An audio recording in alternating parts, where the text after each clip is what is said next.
welcome to the SCORE Business Showcase.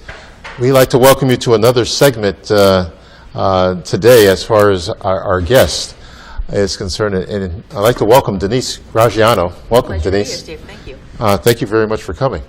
And it sounds like you have some exciting things going on in your business. I do. I really do. Matter of fact, one of the things you have done is one of the things that was on my goal list, several years ago. It's one of the things I have not accomplished yet, and that is to write a book. So you have one out there. I'm happy for you. That's very successful. Now, why is your book topic important for leaders in companies now? You know, it's really interesting. Companies are finding themselves the name of the book is Talent is a Team Sport. And I wrote it because companies are struggling with the talent shortage. And in fact, there's a new stat that came out that 67% globally of companies are struggling to fill open jobs. So companies need to change the ways that they've been marketing to potential employees, and they need to adapt their ways to the current situation, because we're in a very unique situation now where there are fewer applicants than there have ever been before. Mm-hmm. So they have to navigate that. Okay, yes. Now, what caused the talent shortage discussed in your book? A number of things have come together, really. There have been, in the past 2 decades, fewer people were born. In the case of the trade, things like construction and manufacturing, there are fewer people going into those industries. So actually there was an interesting article in the Sunday paper in the business section this week that construction across the United States is having to defer the completion dates of their work because they don't have enough qualified workers. So this is an example of not having enough people. Wow. Now, where was this located at, by the way? This was, the article was in the Connecticut Post, mm-hmm. but it was an article regarding nationwide construction situation. Same mm-hmm. thing with manufacturing. Last year, manufacturers, 73% of them were struggling to fill open jobs. And 34% of the manufacturers had to turn away business because they didn't have enough people in the seats, right, to do the work. Wow. So that's why this is an important topic for companies now, is that they are having to either turn away business or lose their competitive edge because they don't have the right people or enough people now. But I also wrote this because companies need to plan for being future ready. You know, what's going to happen for your long range planning? Exactly. Yep. Matter of fact, that's apropos because who just left the state was GE. Yeah, all right, exactly. And that was one of their main concerns. Yeah. All right, the state is not providing the support. Absolutely. Mm-hmm. And also, the children are being prepared when they come out for these companies. Right, and they wanted to be in an environment that supported the technology endeavors that they wanted to pursue. So companies really need to step up, and they have to kind of realize that the old practices that they've been doing mm-hmm. aren't going to serve them anymore. And a big part of that is because they don't serve the candidates anymore, the prospective applicants. They are expecting different things. Just like customer expectations changed mm-hmm.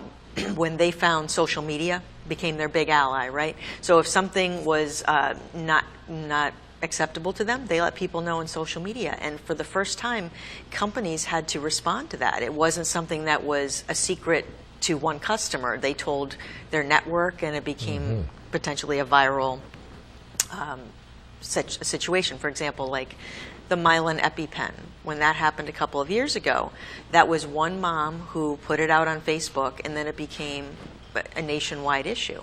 Same thing with the employees. They have found their ally in social media as well. Mm-hmm. So when they don't like things about a company or an experience, the hiring experience, they post it. Mm-hmm. They share it with their network. And so then they may be deterring future applicants from coming on board in to the people that are coming for future applications. Especially if it goes viral. Exactly, exactly. And that's one of the things with the younger generation is they live their life sharing it in real time, right? Mm-hmm. All the kids that grew up with phones, they post things automatically. That's what they do. Mm-hmm. So that's a natural thing, and it's unnatural for the companies to have that exposure, if you will. And it's immediate. Exactly. Wow. Exactly. Wow. Can I take a look at your book real Absolutely. quick here? You know, I like the way it looks. I like the color arrangement. What made you come up with this particular color? You know, it's funny. I'm a first-time author, so we did a contest. I had designs, all different designers supply different looks for the book, and then I had a contest with clients, friends, colleagues, and that was the one that got the most attention. Okay, very good. Now, a very attractive picture here also. You. Now, I was involved in sports when I was in school, but why the name Talent is a Team Sport? Well, I have an athletic background, so I wanted to tie those two together, but it's my philosophy that it's not an HR problem anymore, right? This is too big. The transactional aspect of HR is so big now. They have to manage, the payroll, the benefits, the work-life balance, and HR needs to be more strategic, and I believe that in order to attract and retain the right people, everybody in management and leadership needs to surround this problem and bring their own expertise to figure out how they can build the team that wants to run out onto the field for them every day because they believe in the mission of the company. Wow, that's great. Excellent. Now, why is it so hard to find and keep good people now? Going a little bit deeper. There's a lot. It's funny. Yesterday, I got a call from a global franchise that they're experiencing a lot of turnover, and they said, they wanted to find out about my availability to do a keynote speech at their annual franchise managers meeting in a certain part of the country. So what's happening is that before they were able to, if people left, they didn't like the environment, they would just hire more people, but they're having difficulty hiring, again, because of the social media and because they were having trust and communication problems within management. So the employees said, look, this isn't going to suit me. I can go get a job somewhere else, because the employees have options now, more than they've ever had options. And unemployment is so low, there are fewer people looking for jobs. So the turnover is pinching the companies, which is, again, why this is an important topic now. Wow. So that gets into how has the manufacturing industry been impacted by this talent shortage?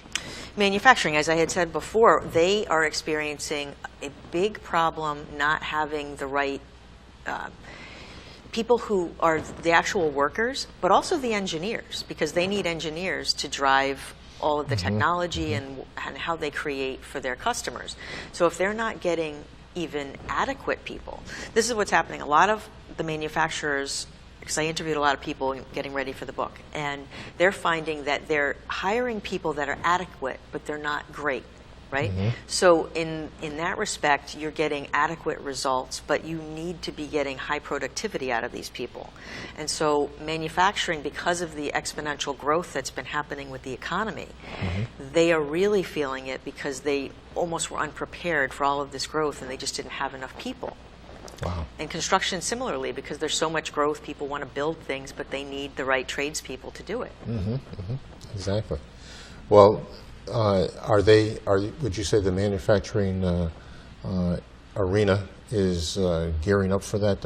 What are they doing to help their employees? Yeah, actually they're doing some interesting things, because in order to bring more people, they're trying to be creative. So the Mike Rowe Foundation, for example, the Dirty Jobs guy, he has a foundation, and he actually gives away scholarships for kids to go to trade schools versus colleges.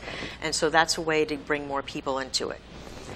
There are other foundations that are trying to work with the corporations and with the government to try to build excitement about joining that type of work, because that's what you need to do. You need to market to employees as much as you do to customers now. Yes.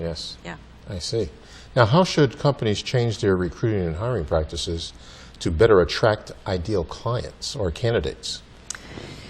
The practices that companies have been using in the past really just don't serve them anymore. In the past, companies would find out they needed a job, they'd post the job, they would look at the applications, they'd get back to them when they did, when they felt like it, or in a certain amount of time, and that doesn't serve today's candidates. They want immediacy, going back to the whole millennials, and they want everything in real time.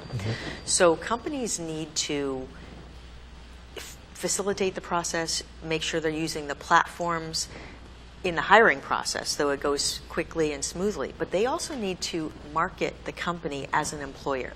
So that's the employer brand. As much as companies market to the customers on the outside, what the customer brand is, they need to do the same thing with employees, because you want to attract people that want to do the work that the company does and feel like they're a part of that mission and message. Yes, yes.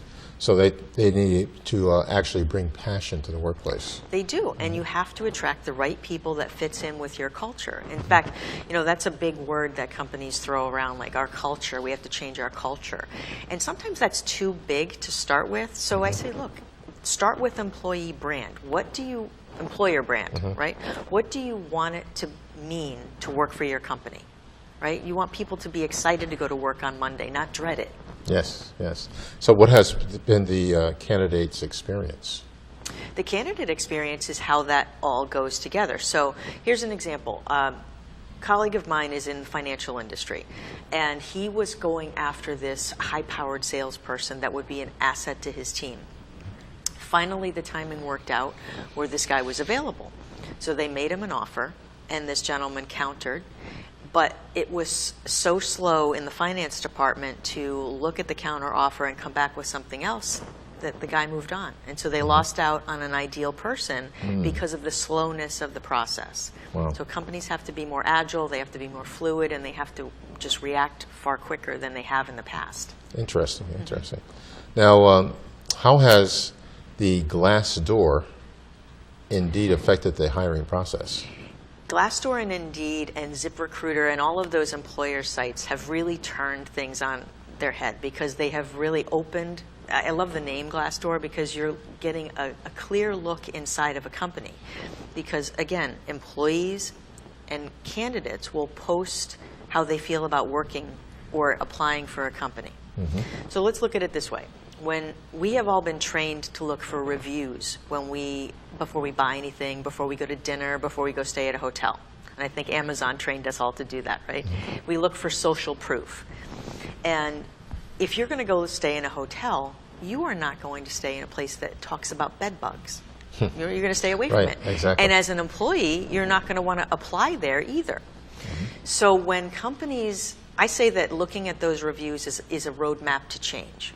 It's a clear indication for companies to look and see, wow, we have a trouble in the Milwaukee office. We need to look at that. Or we need to look at our hiring practices or our communication practices, because those you'll see trends, right? Now, you're always going to find haters. Those are the haters that hate the restaurant, hate whatever. Same thing with employees.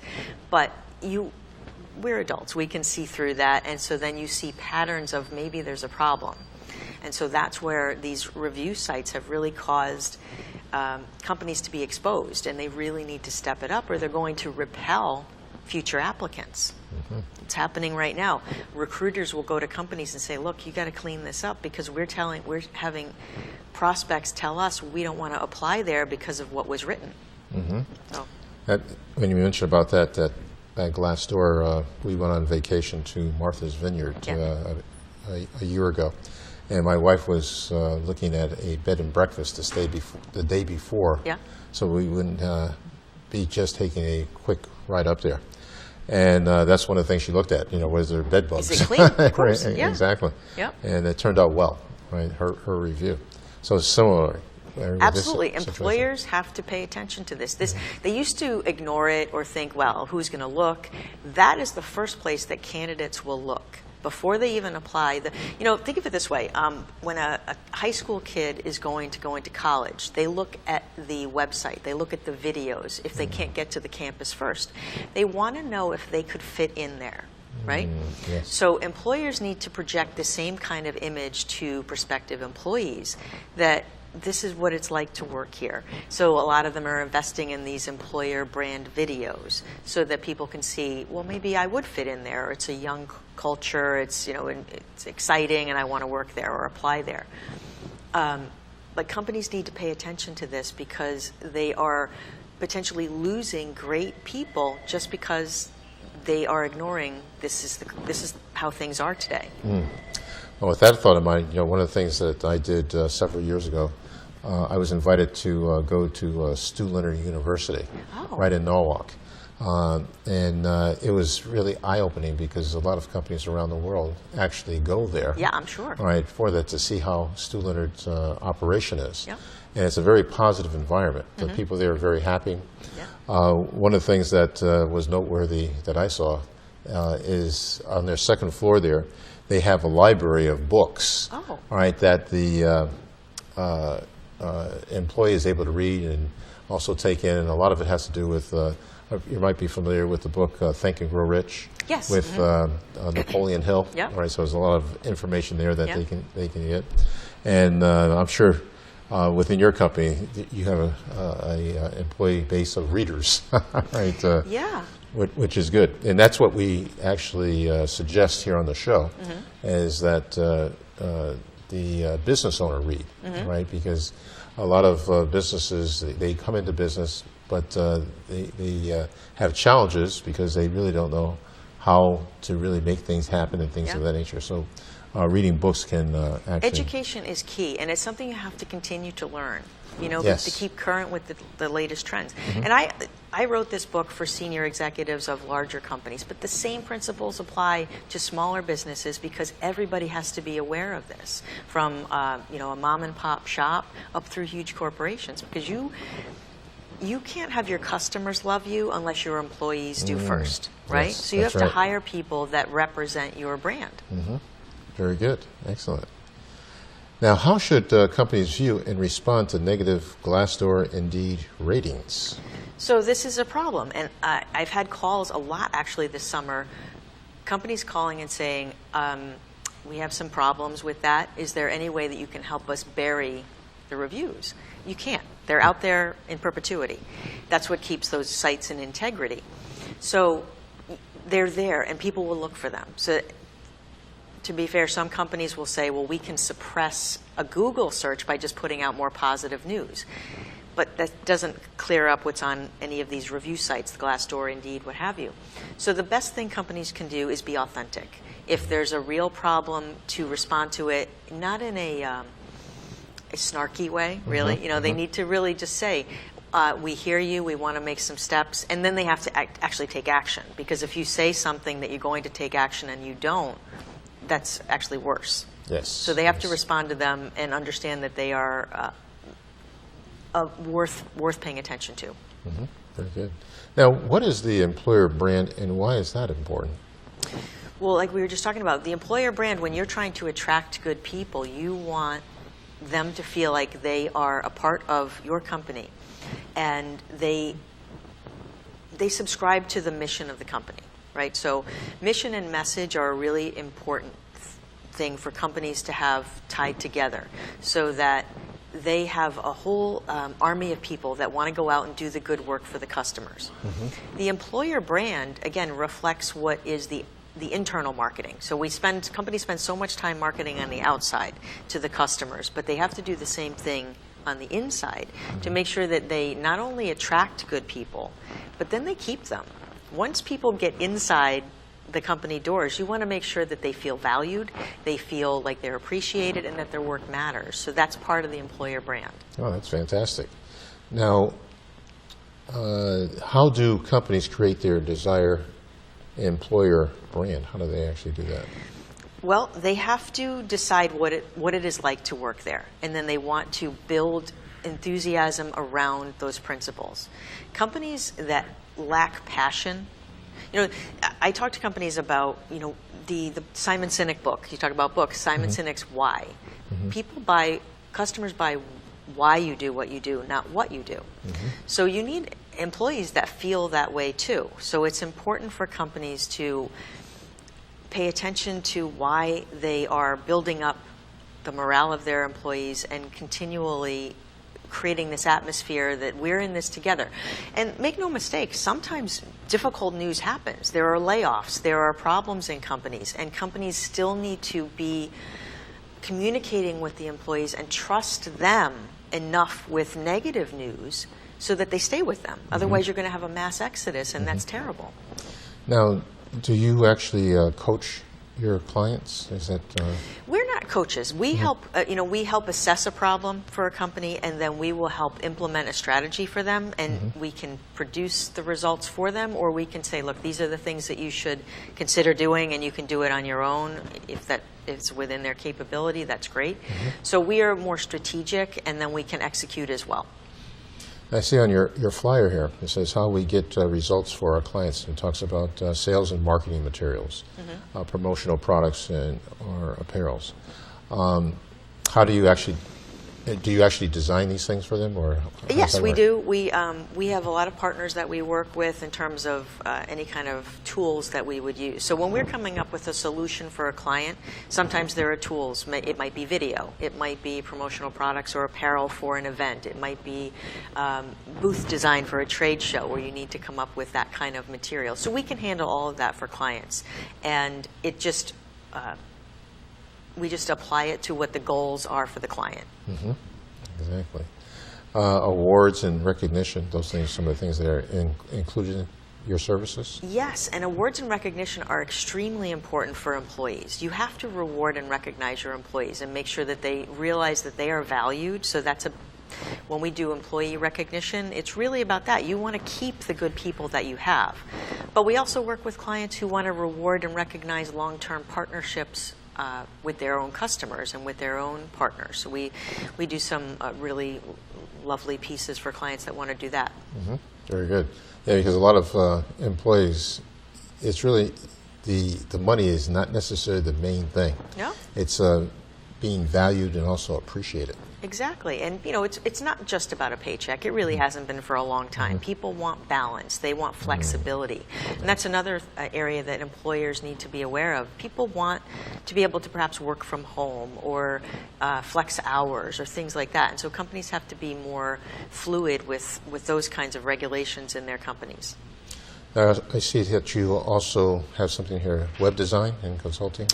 We don't do the design, but what we'll do is look at a company if the messaging isn't correct. For example, if their messaging is off, then we have to rewrite it for them.